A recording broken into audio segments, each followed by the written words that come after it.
All right, FreeBSD VPC. At day job, I work at Joint. We are a cloud hosting provider. We have an interest in virtualization. And for a number of reasons, it became necessary for us to investigate network virtualization. And not just network virtualization, how do you marry network virtualization with compute virtualization? So in the FreeBSD ecosystem, we have a couple of things going on in virtualization, but primary subsystem in FreeBSD for virtualization being bhyve for hardware virtualization. Works quite well. You can use Z-balls, pass those through to guests. You can get respectable performance. It has very good CPU isolation if you're using current. Please only use current. And it has perfect memory isolation. And by that I mean that when you wire guest memory, you're in a non-overcommit situation, and your contention is basically zero. So why do you want compute isolation? What does it mean to have compute isolation? Compute isolation means that you have customer workloads on the same physical server. So when I talk about a host, I'm talking about the physical box itself. When I talk about a guest, I'm talking about some form of abstracted HVM, or virtual machine. Virtualization is synonym for you're being lied to. So this guest here, we present hardware, it's virtual hardware, we're lying to that customer. So on the network side of things, we don't have a whole lot in the way of network virtualization. We've got VNet, right? And that's useful for the FIB. If you want to have multiple copies of the FIB or the forwarding table for what we're going to call the underlay network, you can do something there. But that's not really what you want in a cloud hosting environment. So, okay, so how would you go about trying to allow customer B here to talk between themselves between two different VMs? Well, you can use a tap interface and you can plug it into a bridge and you can pass packets back and forth. And packets going between guest 2 and 3 are not obviously able to talk to guest 1. Okay, so we've got some form of network isolation, but it's not a great or interesting component story. It's basically incomplete. Right? It was not a part of the focus of bhyve to go and address that particular problem. As a cloud provider, I have an underlay network. Right? I have all of my machines that are able to talk to each other, and that's my network on the physical side of things. That's not the guest or the customer's network. Okay, so I need to somehow abstract my underlay network, the way that I'm able to have servers talk to each other, physical servers talk to each other, from what guests see and how they pass packets back and forth. So what we really need to do is figure out how we're going to pass packets between customer B across different servers and customer A between different servers.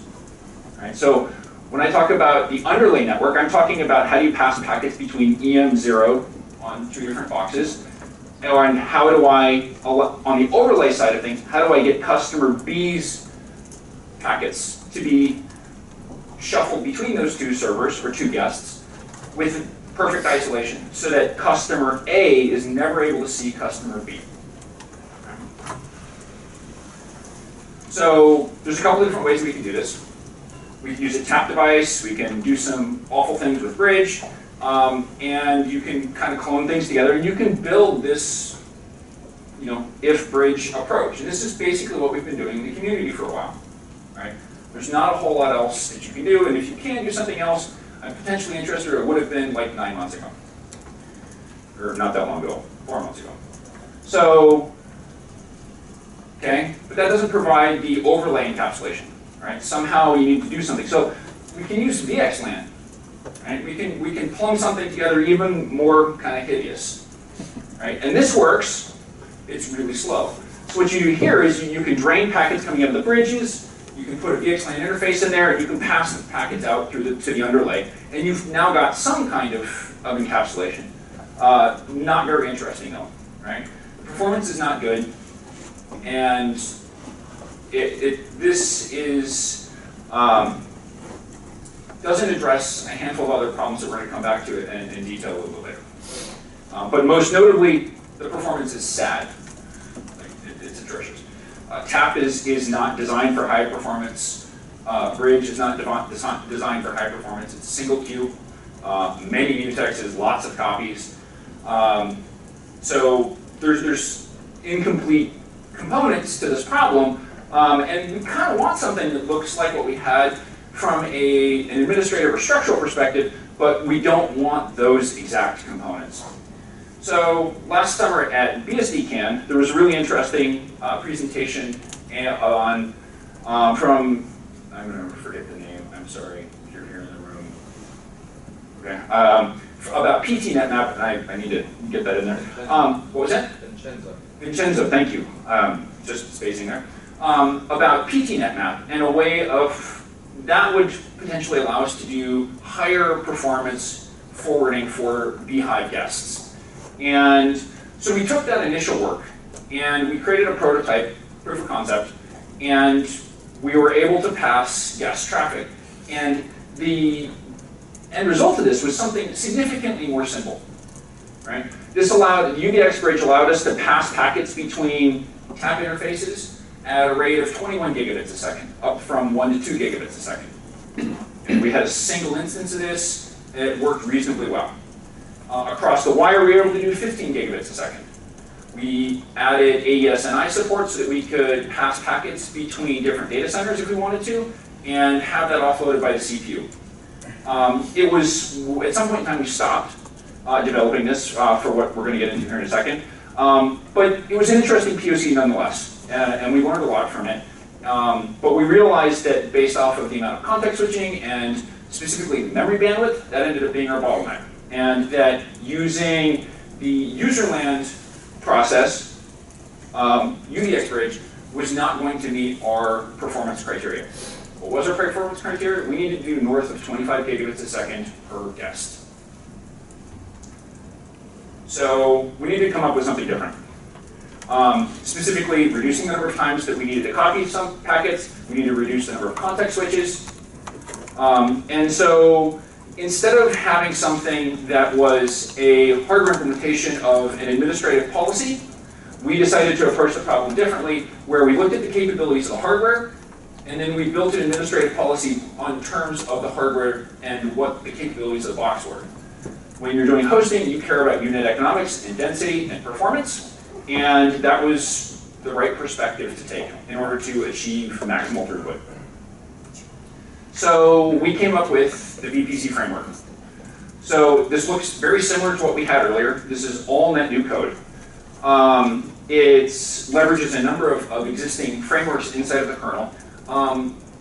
And we were able to plumb together something that looked and was easy to administrate potentially, met up with the tooling in an easy to administrate way or an easy to orchestrate way, and easy to reason about.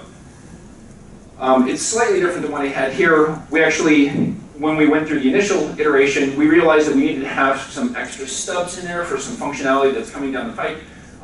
But for all intents and purposes, we took what would be the physical representation of a customer or workload, and we were able to implement and stub it out in kernel. So, okay, so throughout most of the rest of this talk, I'm not going to include the VPCP interfaces just because you can assume that there's probably something there between a VMNIC and a VPC switch. So now that we have kind of like this basic plumbing, we wanted to go and ask, or we needed to go move on to the next question, which is, okay, great, so we're able to pass packets potentially on the same host. How do we move packets between different hosts or VMs on different hosts? And I mentioned it earlier, we need to use this protocol called VXLAN. It's an IP level encapsulation framework. Who here has used VLANs? About half the room. So VLANs provide a layer 2 encapsulation framework. You put a VLAN tag, and you know, packets from VLAN 1 or VLAN 2 can't talk to VLAN 3. And it's enforced by the switch and by the hardware and live screen. VXLAN is the IP or layer 3 version, layer 3 equivalent to that. So, as I said, as preamble, I'm going to start referring to the VXLAN IDs. With the VLAN tag or the VLAN ID. VXLAN has the same concept, sometimes referred to as a segment ID. In everything that we do, we're going to refer to it as a VNI. Just in case you look at this in the future, or look at other documentation. Cisco and VMware have different terminology sometimes. So anyway, the gist of it is, you have a physical Ethernet frame, and you need to provide some form of encapsulation. So you have your outer Ethernet frame, you have your inner, and then you have the encapsulated packet. And in the encapsulated packet, nothing changes effectively. You still have your 8021Q, you have your inner destination MAC and your source destination MAC. And this is really important going forward. And then on the overlay network, so everything that's in the yellow here and the red is something that your overlay network will have to see and deal with. In the encapsulated side of things, the only thing that actually touches that are other BSD servers or other servers that know how to parse, process VXLAN encapsulated packets. This is effectively the VXLAN standard. So now, when you receive a packet using the VPC framework, you tag a packet with the appropriate VNI, and inside in the outer Ethernet frame, you're able to pass the packet through your switching or your routing framework and route packets between the different hosts, and you've got some form of encapsulation. So let's go through some of these components. So in order to stitch this all together, we needed to create a bunch of new different interfaces.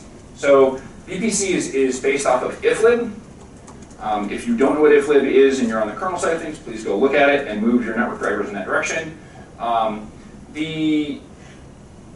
Because all of this relies on iflib-enabled interfaces, with a couple of exceptions. So you have the VPC switch, and as you saw here, VPC switch is per customer, and it allows you to pass packets between different guests. You can also use the VPC switch to pass traffic out using an uplink port to the actual physical interface itself. We had to create a new type of network interface for guests, right? bhyve guests. We couldn't use TAP anymore. TAP involves a lot of copies. TAP doesn't support multi-queue. We wanted to be able to support packet batching, and there were a number of limitations there. So in the UVX bridge case that we had earlier, that's a userland process, and we didn't map that memory into the guest, so we had to copy things with UVX bridge. That is unacceptable for performance for obvious reasons. So with VMNIC, what we did is we created this new interface that allows us to take chunks of kernel memory and map it into the guest. And then as a result, when the guest fills up their queues, we can take those packets, process that, and then we can send it through this entire chain of, point the pointer at myself, we can pass the packet through the entire chain of VPC interfaces all the way down to the hardware in basically optimal form. That was not possible beforehand. So we needed another, so we take this packet out of the VPC NIC, or out of the VM NIC. You plug the NIC into a switch port.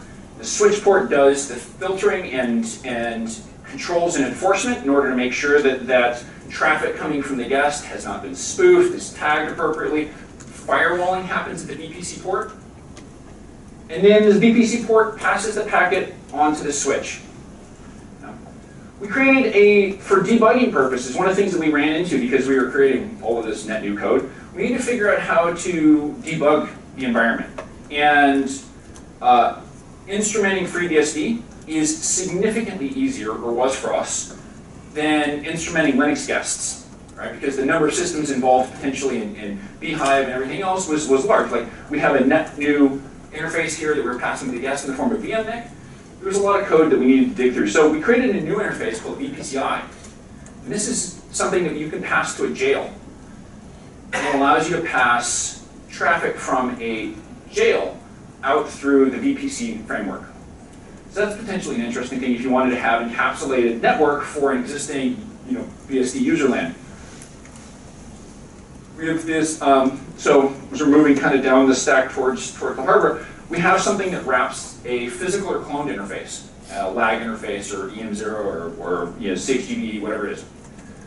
ETHLink takes an MBEC or an MBUF chain of sorts, and it knows how to receive that packet and then pass that packet on to the underlying NIC.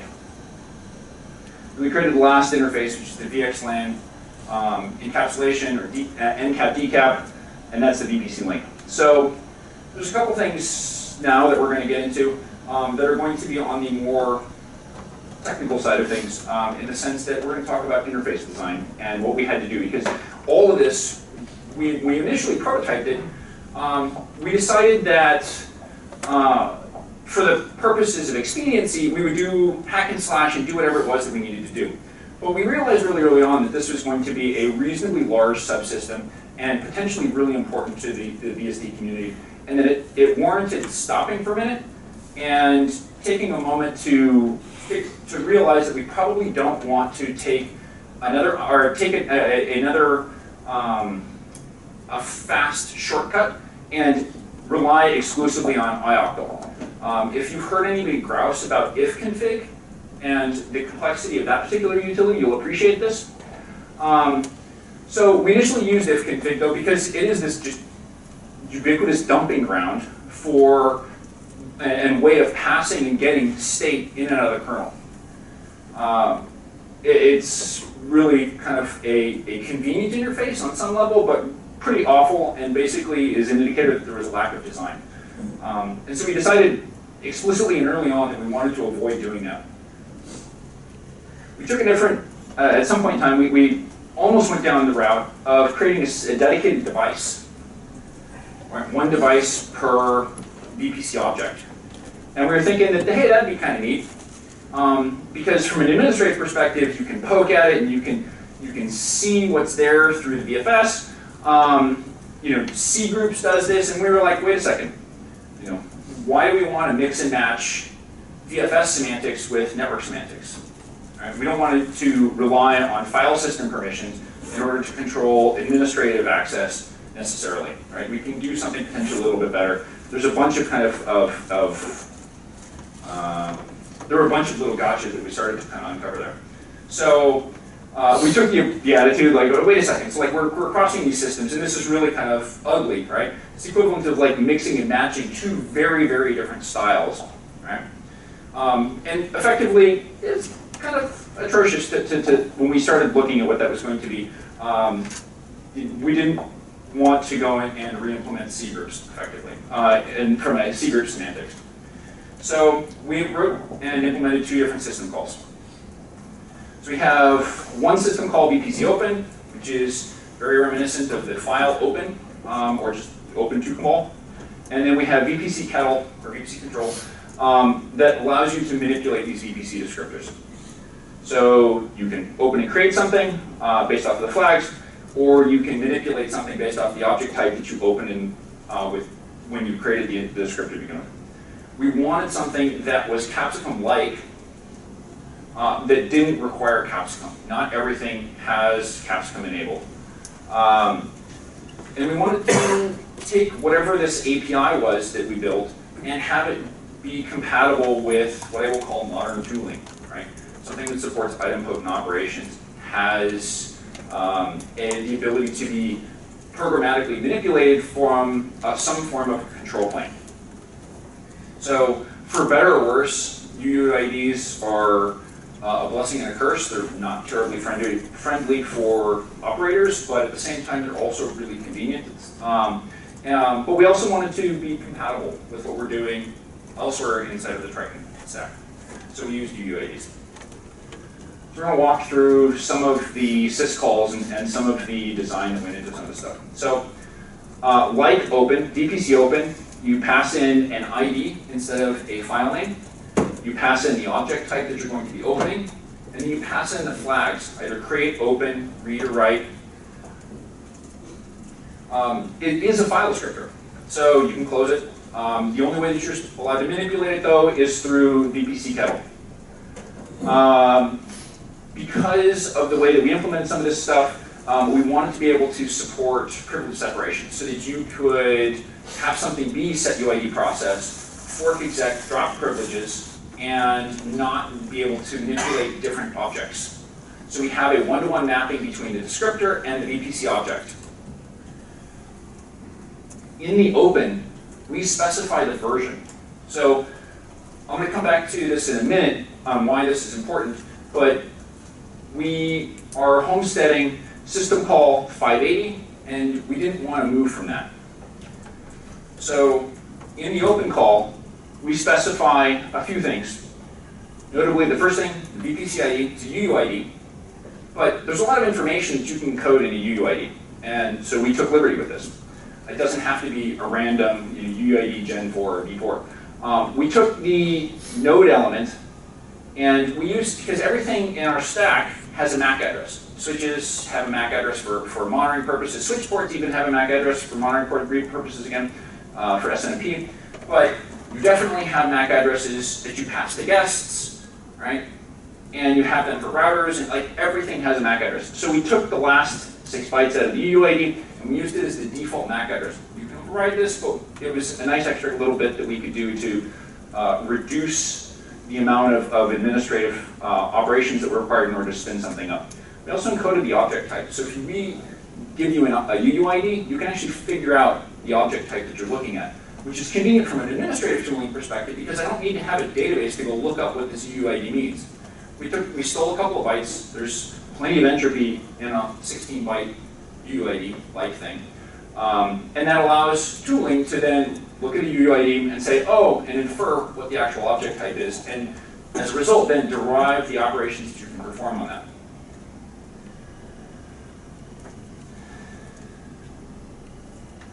So on the handled second argument here, we added the version and the object type. So when you perform an open call, we decided to add some redundant fields on purpose because it simplifies code on the back end and reduces the complexity inside of the kernel.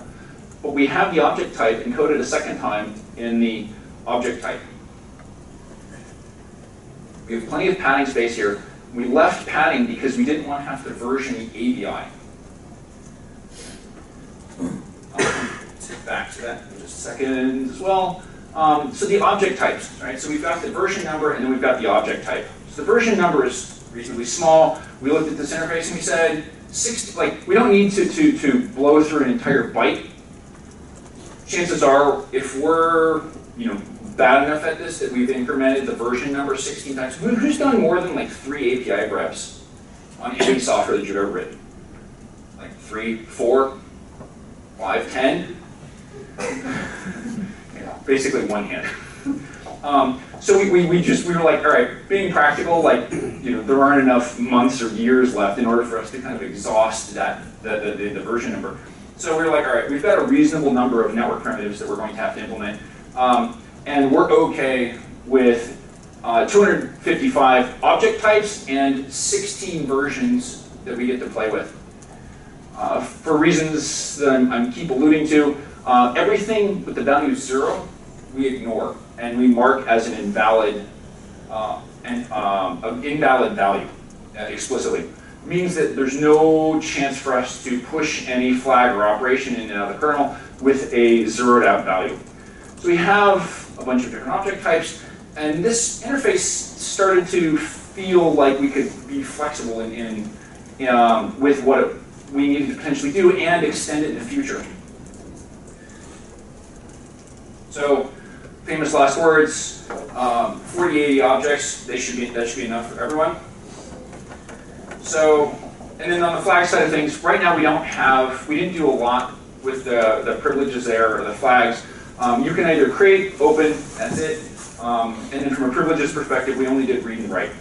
We're going to come back and revisit this, and we're going to take 32 bits as the flags, and we're going to give each object type a 32-bit field worth of privileges that you're going to encode into the descriptor so that you can scope what a process can do with a given VPC descriptor. So for the security nerds, that comment was for you. So VPC kettle. You've got this descriptor. How do you do something with it? So in the descriptor, or in the kettle, you take your descriptor, you perform an operation on it, you pass in a key and a value, and you maybe get something back as a value. So this is in and out, the thing that you're operating on, and what you're doing to it. And this ended up being a reasonably generic interface. You already have to have something open in order to be able to manipulate this, and it works out pretty well because if you have no values, you're not getting anything back. We took a lot of these semantics out of ioctl. One of the reasons we didn't use ioctl is because, like I said, it was hard to secure. If you have an AFNet interface, you can't constrain the target. You can constrain the flags, but we found that to be somewhat limiting. As you saw earlier, we have lots of different interfaces. We really do want to be able to scope and constrain things. So when I mentioned that there's different operations per object type, in the case of switches, we want to be able to add ports and remove ports.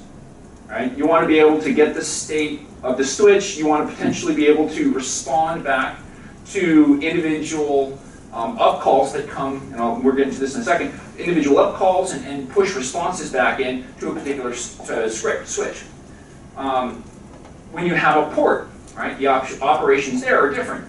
You want to be able to connect a port into this, or you want to be able to connect a VMNIC into a switch port. You want to be able to set the VTAG on the switch port in order to prevent a customer from spoofing traffic. You want to be able to freeze an interface. One of the big things about the design of this is that most objects and operations are immutable. There's a handful that aren't.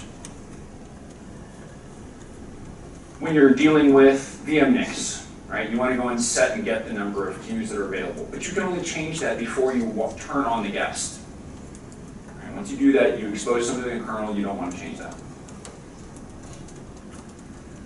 So one of the conclusions that we had from this particular interface is, oh my God, this is one of the first times that network interfaces are now being treated as first-class objects and citizens of the kernel.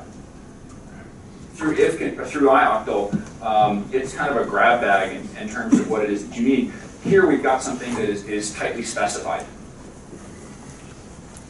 Because we have interfaces, network interfaces, and they're all a series of chained iflib callbacks effectively, the configuration can be arbitrarily complex, right?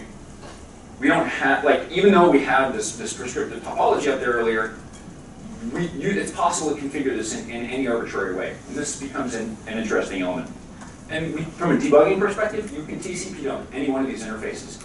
And if you have some kind of a complex configuration, you can actually troubleshoot and triage the environment and watch what's going on as the packets move through. And the performance is nice, like tens of gigabits nice. So from a tooling perspective, I was making a lot of comments along this. One of the reasons and why we need to do this is because not only do we need to go and deal with the kernel element of things, we need to go and integrate what we had done in the kernel with some form of a control plane. So tooling and being able to get this, proof of concept done, getting it developed and the kernel element of things in a quick and timely manner, we also need to get the tooling and the integration into the rest of the stack done in a timely manner. So if any of you have run across me over the last couple of years, you have known that I've become a staunch advocate of Go, and there's a number of productivity reasons for that. Notably, the reason that I called out syscall 580 and 581 is because if I'm doing development on a different box, and I want to be able to cross-compile I don't want to have knowledge of my target. Right? I've got a stable API. I don't need the headers.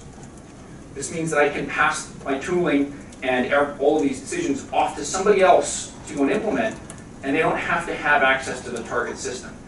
If we go and rev from FreeBSD 11 to 12 to 15 to whatever, because we have a stable API and we've got versioning, we shouldn't have to go through the INO64 problem that we recently suffered through, right? So, explain like I'm 5, Reddit term. The consequences of these kernel interfaces, I'm going to try and walk through what this all means and how this is actually what this means as an end result. So if this is, what I'm showing you here is a very simple diagram, 2 hosts, a couple different customers, different guests. So I don't care what the OS is, I'm assuming it's Linux of sorts. We've got multi-queue TXRX, underlay, everything's all wired together. So to simplify the description to begin with, we're going to first look at how do you wire up a customer guest.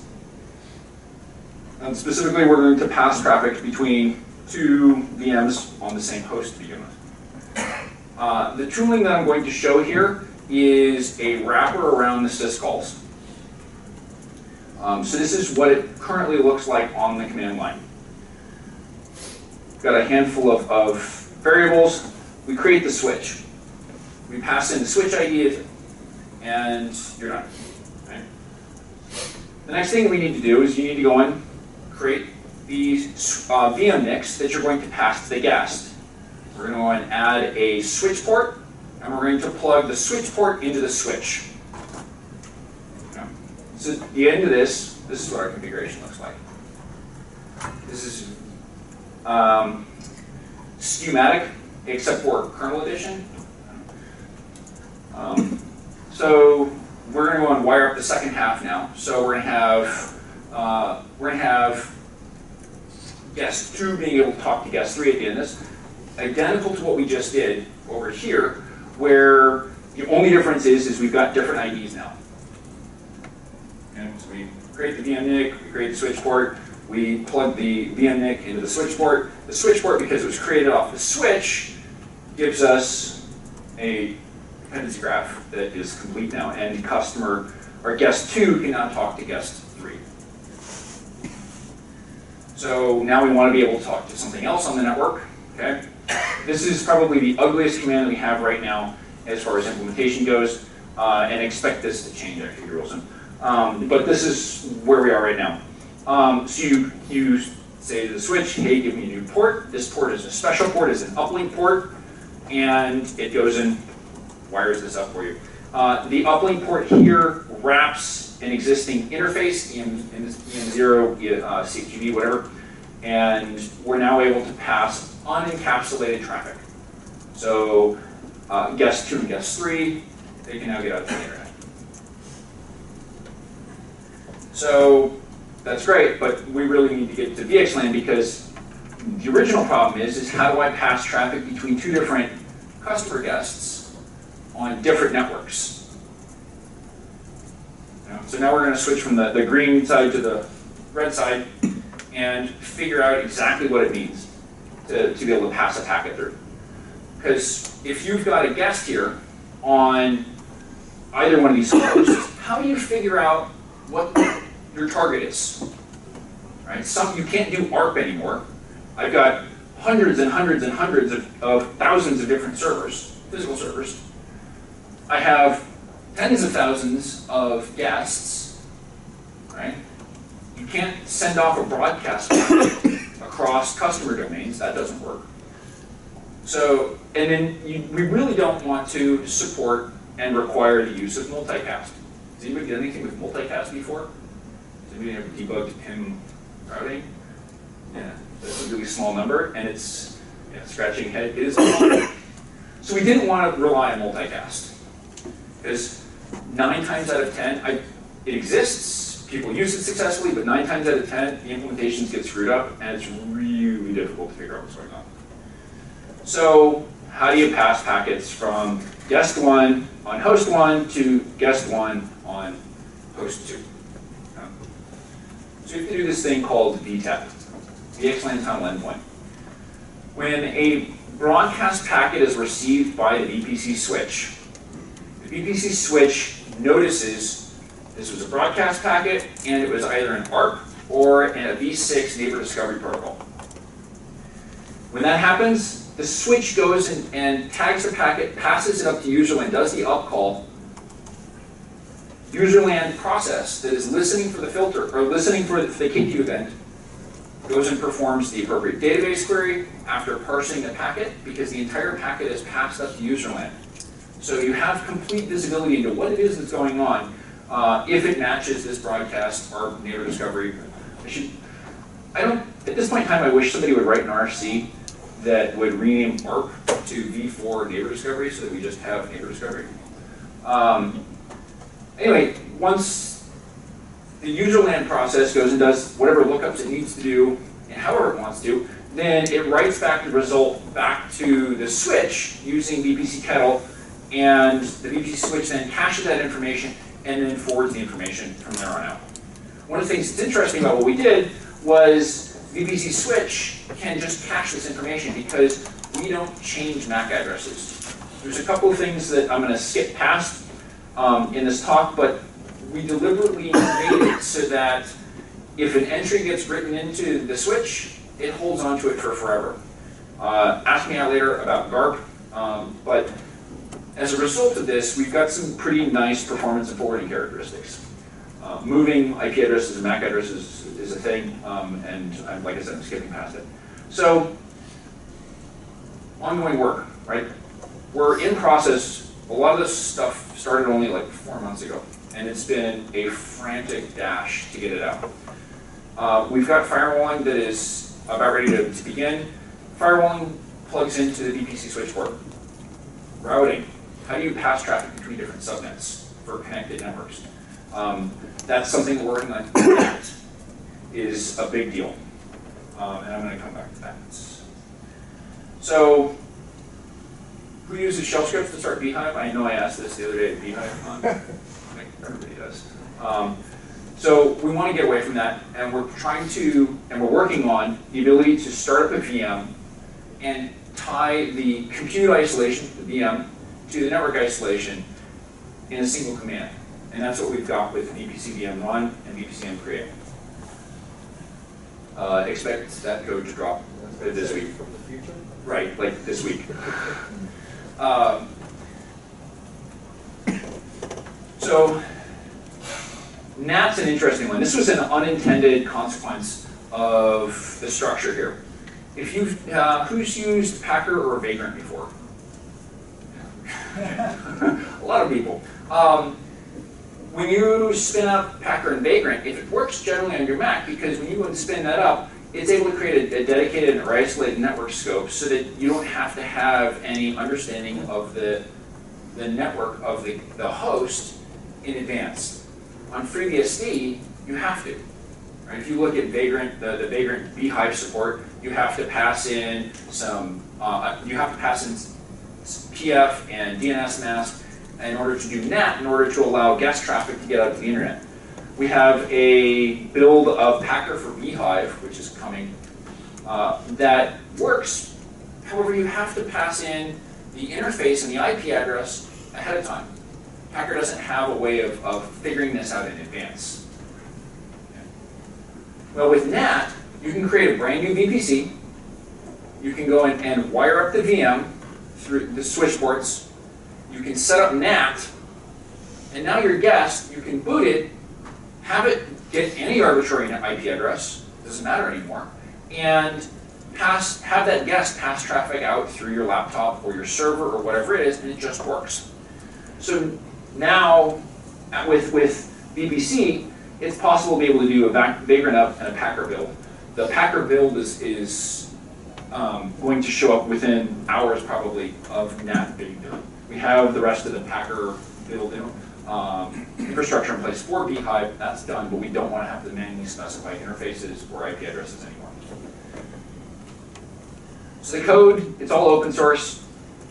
You can find the kernel bits on GitHub, joint FreeBSD branch, projects VPC. The kernel libraries, the Go interfaces into the kernel are also in the same source tree.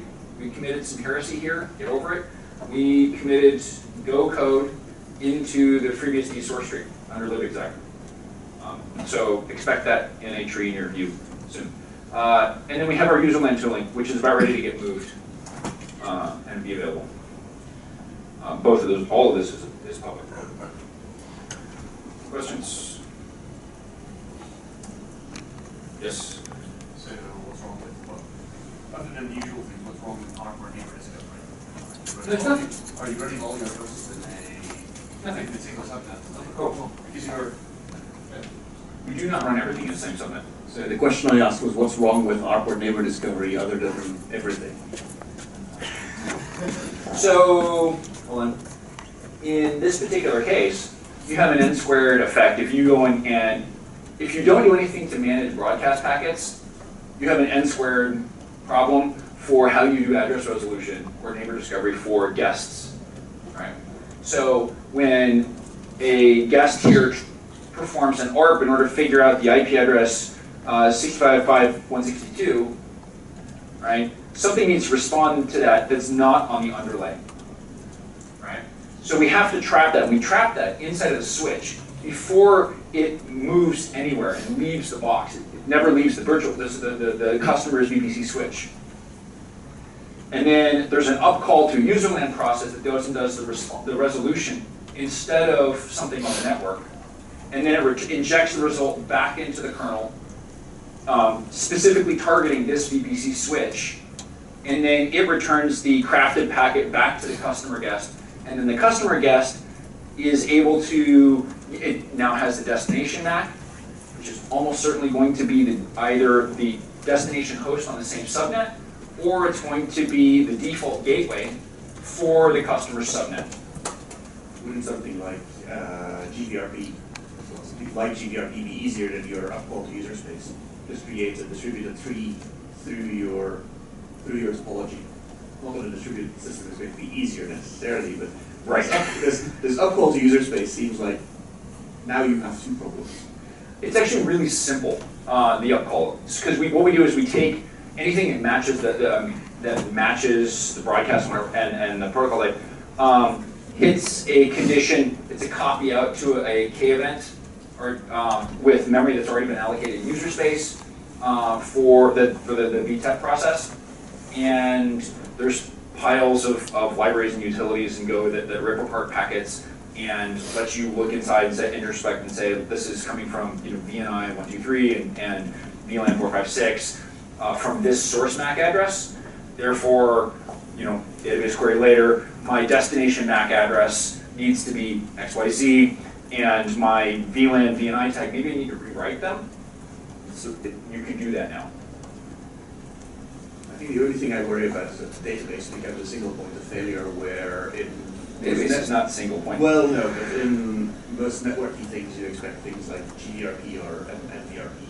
So you just distribute the same database to every node of your network has all the information eventually, rather than having to call it. From a rate of change perspective, we didn't want to support that. So what we do is we populate the local copies of this information on demand, on cache miss, effectively.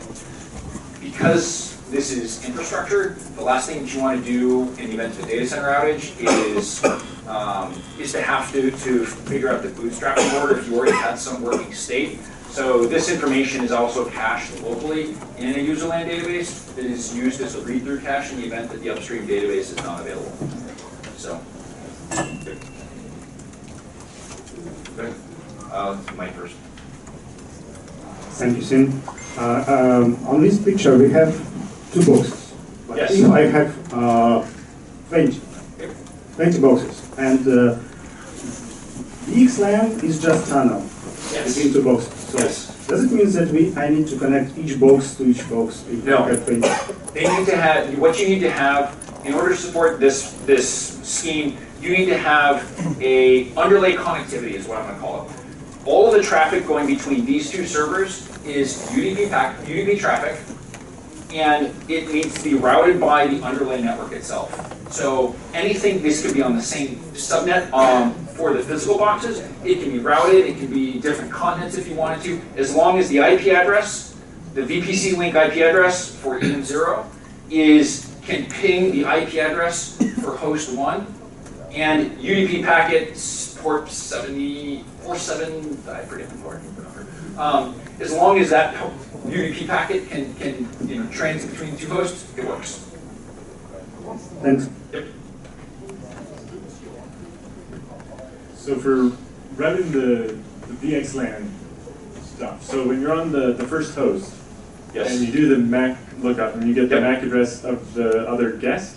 You get the MAC address of the other guest, and you get the IP address of the underlay. Ah, that was the part that I was wondering. Yeah. I was like, does that happen there, or is there a similar update No. on the VPC link? Yeah, so there's two things that are important there. One of them is we only do the resolution once in each direction, right? So that means that you're doing the lookup effectively twice when you set up a new TCP stream. So or a ping. So you do the VTEP resolution on host 1 to go and figure out the destination. When the return packet comes back from host 2, it does the same VTEP resolution, except for it gets the return response. And so it gets both the MAC address of the guest and the IP address, the public IP address, or whatever. Or, yeah, of the underlying IP address. The underlying. Yeah, so it gets what we call the VXLAN endpoint. right. So it's the source MAC or SMAC and the destination MAC DMAC and the destination IP. There's some other metadata, but like the information for all of the routing and forwarding is returned back to the host that is sending the packet at the time that the VTEP resolution happens.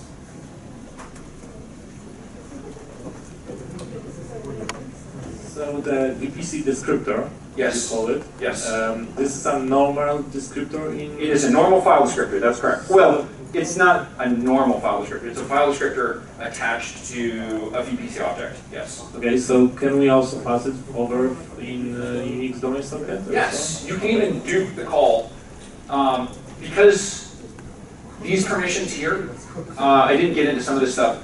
You can change the permissions on the descriptor. You can dupe the descriptor, drop privileges, have this other process over here beyond a fork, whatever. It can do whatever it needs to with the scoped privileges, and the parent still has full access to the object. Yeah, so it's a normal file descriptor. The permissions, the bits, are all on the descriptor themselves. Thank you. Questions that are mostly principal questions. If you like with the drawings. Yes. Yeah, this one. So basically, to be able to route between your. I'm like, hold on, I'm looking for this one. Okay. It's got the view on text. Assume you have about 20 computers, or 40 Yep. computers, about 100 computers. Yep. Your network needs to be fully routed. Yes. How do you get to headings? First, your PSE people also need to know how to do this properly, and then your next requirement is that your network people actually put in a routed network in place. Today, in terms of routed data centers, the options that are available are fiber, VXLAN, VXLAN implementation, and so on and so forth. So in order to have VXLAN as a server layer, you might as well have VXLAN as a data center, which makes me ask, why are you involved in this? So there's no coupling between the servers passing VXLAN encapsulated traffic and the switches. Hold on a second. You mean the physical switch? The physical switches, yeah. So everything that happens on the underlay, it assumes you can either call it a hostile network, an uninformed network. This is literally just UDP from the underlay network's perspective.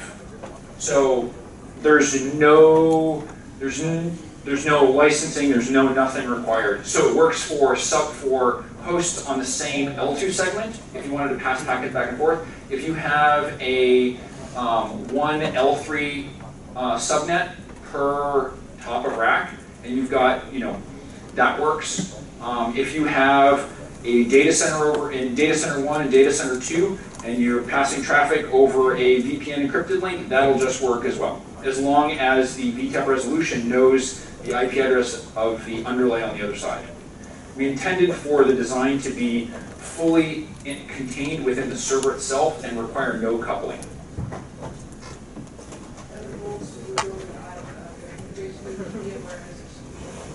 This interoperates with any VXLAN protocol, on the wire.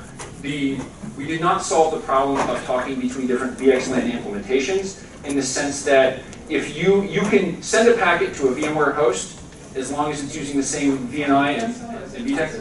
What you're looking for, if you want to implement that, you might as well look into VMware implementation, because then you're building some island of everything that's VMware. You have one gateway as opposed to one gateway per cluster, and that makes it easier because you get to communicate with your VMware environment, and then you go to the other world blocks. It's something further easy to do. Yeah, so in this, with NAT, all hosts have different IGWs or gateways in order to be able to talk out. There's the ethlink interface, allows for unencapsulated traffic to pass out so that you can go you can pass the raw unencapsulated frames potentially out on the wire if you want, or you can do tunneling between your hosts and pass the encapsulated frame. Because we didn't want to we explicitly didn't want to create an island. We wanted maximal interoperability. That might go wrong, which will bring more concerns. Okay. I'm interested in that then.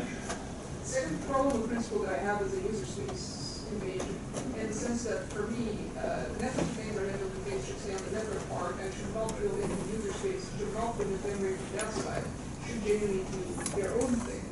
So why, basically, we're trying to solve a content user problem by not implementing multitask, and already that works well, to be honest. Yeah, so it's less that multicast doesn't work. It's, what was that? I don't have to keep track of databases. I have a list of subscribers. It's easier to troubleshoot because I ask who is subscribed here, who are my MAC addresses, where are they going? Yep. Now we're doing the opposite thing, and we're committing resources from where we shouldn't in order to keep together a database, which is also local, which is not really replicated, which we still have to make sure that it doesn't age. So everything that we're doing here is using a replicated database. And we have a read-through cache in the event of some kind of a network partition. But let's talk about that offline, I guess. There was a lot of what you're saying was very much a part of the design because we wanted to avoid some of these problems. So, this software was intended to be run by customers as well, and on potentially hostile non-carrier managed networks. Therefore, from a lowest common denominator perspective, we can't impose the requirement of multicast. So, yeah. Also, we have gigabytes of memory, not bytes. Other questions or? Go ahead. So if you are on a single layer 2 network, Yes. could you conceivably use ordinary VLANs instead of VXLAN? Yeah, so VXLAN ID or VNI ID 0 Yeah. is privileged in the sense that when you see VNI 0, it actually provides an unencapsulated frame. Okay, like the reason I ask is because like a lot of switches, probably more switches support VLANs in hardware than VXLAN. But the switches aren't totally unaware. I know that, but I'm suddenly thinking, well, what if the customer has some special device that they want to have connectivity to from their guests? So plug that into a VLAN port on your switch, on your hardware switch, and then they suddenly are on that subnet from their guests as well. Yeah, so if you pass in VNI 0, the outer VXLAN frame gets dropped, and you have the raw encapsulated frame. Oh, I see. And then the encapsulated frame, because you still tag the switch port with the H1Q packet or tag, that gets dropped out on the wire instead. And because of the way that this was implemented using iflib, if your hardware supports VLAN tagging, then all of that VLAN tagging happens in on the hardware. Okay, great. Yeah. At the banquet dinner last night, somebody asked me an interesting question about MPLS, and I hadn't even thought about MPLS in a number of years. But it's conceivable that just like we have an ethlink interface, you can have an MPLS interface in order to pop or push and pop an MPLS label instead of VXLAN. And so you could actually conceivably create a mesh of routers to bridge between MPLS networks to bridge into a VXLAN VPC network for hosts. And I was horrified because I really, having done MPLS networks in the past, I was just like, wow, I repressed those memories. But yes, it's totally possible. It's so easy to keep track of. Yeah, God. Yeah, so I VXLAN prefer over MPLS. There are different problems and different types of isolation, but. So you say physical Ethernet frame 1500 bytes, I assume you mean a slightly larger value. No, we actually mean 1500 MPU. So you fragment or? Yeah, with TSO and LRR we are. The guest is totally unaware of it. We're doing some, I will say that we do one, we found some bits that are unused in the header, and we did stash some stuff. And it allows us to, you know, it interoperates with everybody, but they love us. What was that? Yeah, we take the unencapsulated pre-TSO packet size and we stashed it in the outer, somewhere in here, I forget where exactly, so that the guest encapsulated packet never sees that. And on LRO, we're able to reassemble the 64K frame. Because I forgot to mention this, we implemented soft TSO in order to do some of this. You didn't borrow the one I wrote for zero? No, it wasn't worth it.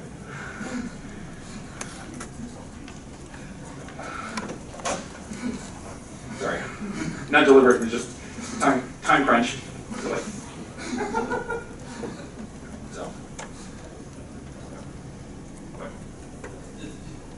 I would have expected you to grow your normal Yeah, so there actually was on the Illumos side of things, SmartOS side of things, that's all done using Jumbo. And one of the requirements for the target environment that a lot of this software is targeted for is a hard requirement of 1500 MTU only. And so we couldn't actually push past 1500 bytes for lots of reasons. There was a very hard requirement of being able to do this at 1500 MTU. As a result, we're still doing 72 to 78 gigabits a second using 1500 MTU. So when we talk about guest-to-guest performance, like, we're doing really well.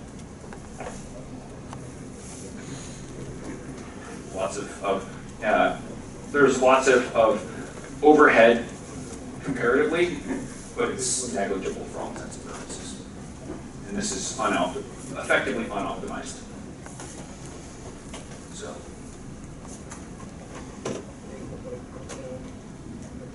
Wasn't required. And when we did try 9K jumbo frames, there was no perceived performance benefit.